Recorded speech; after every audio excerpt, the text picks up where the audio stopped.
Praise the Lord. ஆண்டவர் இரட்சகருமாக இயேசு கிறிஸ்துவின் நாமத்தினாலே உங்களை வாழ்த்துகிறேன். கர்த்தர் நம்மோடு கூட இருக்கிறார் இல்லையா? அவருடைய வார்த்தையை கேட்கும் போதே ஒரு பலன் உண்டாவதல்ல. இன்னைக்கு அப்படிதான் ஆண்டவர் கூட பேசுகிறார். நீதிமொழிகள் 1ஆம் அதிகாரம் 33ஆம் வசனத்தை வாசித்து ஜெபிக்கிறோம். எனக்கு செவி கொடுக்கிறவன் எவனோ அவன் விக்கினமின்றி வாசம் பண்ணி ஆபத்திற்கு பயப்படாமல் அமைதியாயிருப்பான். என்ன ஒரு வசனம் பாருங்களேன். ஆபத்துக்கு பயப்படாதவன் யாருங்க இருக்கிறா? ஒரு சின்ன ஆபத்து வந்தாலே நடுங்கி போய் விடுகிறோம். கார் டிரைவிங் பண்ணும்போது எதிர்பாராத ஒரு சின்ன இன்சிடென்ட் நடந்து போச்சு. ஒரு மாடோ ஏதோ ஒரு விலங்கோ குறுக்க வந்துடுச்சு. ஒரு சடன் பிரேக் போடுறீங்க, உள்ள ஒரு நடுக்கம் வரும் பாருங்க, கையெல்லாம் உதற ஆரம்பிச்சிடும். ஒரு சின்ன ஆபத்து, ஒரு சின்ன துக்கமான செய்தி, ஒரு பணம் தொலைஞ்சு போயிடுச்சு, ஏதோ ஒரு காரியம், ஒரு சின்ன ஆபத்து வந்த உடனே நடுங்கி போயிடும். ஆனா இங்க வசனம் சொல்லுது, ஆபத்திற்கு பயப்படாமல் அமைதியா இருப்பான். யாருங்க அது? அவர் வார்த்தைக்கு செவி கொடுக்கிறவன். ஆண்டோடைய சத்தத்துக்கு, அவருடைய வார்த்தைக்கு, அவருடைய வசனத்துக்கு நீங்க செவி கொடுத்து வாழும்பொழுது விக்கினமின்றி வாசம் பண்ணுவீங்க. எவ்வளவு அழகான வார்த்தை பாருங்களேன். அப்ப எனக்கு ஒரு பாடுகள், என்னுடைய வாழ்க்கையில சில பயங்கள், ஆபத்து நேரத்துல நான் உடைந்து போகிற காரியங்கள் ஏன் நடக்குதுன்னா, ஆண்டவருக்கு செவி கொடுக்கறதில்ல. நான் தவறி போயிருக்கலாம், இல்ல குறைந்து போயிருக்கலாம், எனக்கு தெரியல. நீங்களும் நானும் தான் தீர்மானிக்க வேண்டிய விஷயம். எவ்வளவு அழகான வார்த்தை பாருங்க. எனக்கு செவி கொடுக்கிறவன் எவனோ அவன் விக்கினமின்றி வாசம் செய்வான்.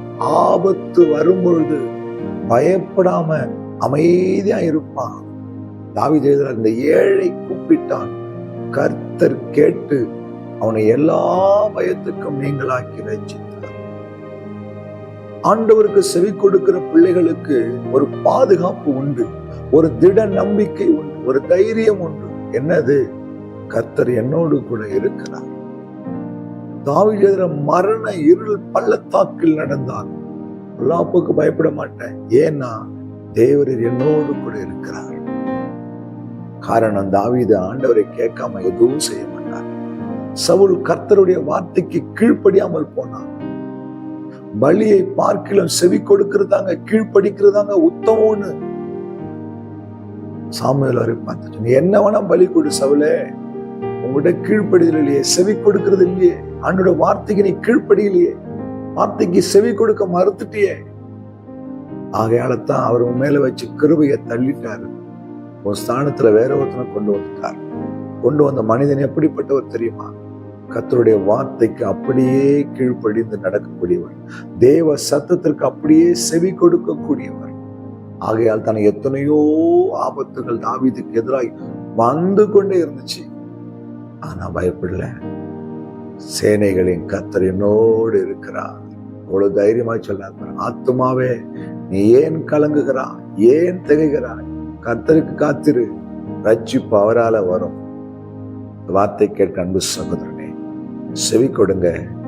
பயமில்லாமல் அமைதியா வாசம் பண்ண அவர் உதவி செய்வார், அவர் நடத்துவார். அவர் வார்த்தைக்கு மீறி எதுவுமே செய்யாதீங்க. அவர் சொல்றதை அப்படியே செய்யுங்க. கர்த்தர் உங்களை வலைய போட சொன்னா போடுங்க. நீங்க செய்ய சொல்றது செய்யுங்க. கர்த்தர் உங்களை ஆசீர்வதிப்பார். ஜெபிக்கலாமா? அன்பும் இரக்கமுள்ள ஆண்டவரே, உங்களுக்கு செவி கொடுக்கிற பிள்ளைகளுக்கு வைத்திருக்கிற இந்த பாதுகாப்புக்காக, ஆசீர்வாதங்களுக்காக, நன்மைகளுக்காக ஸ்தோத்திரம். இந்த வார்த்தை கேட்கிற அனைவரையும் அப்படியே நடத்தும், பாதுகாத்துக் கொள்ளும். இயேசு கிறிஸ்துவின் நாமத்தில் பிதாவே, ஆமென். அல்லேலூயா. God bless you.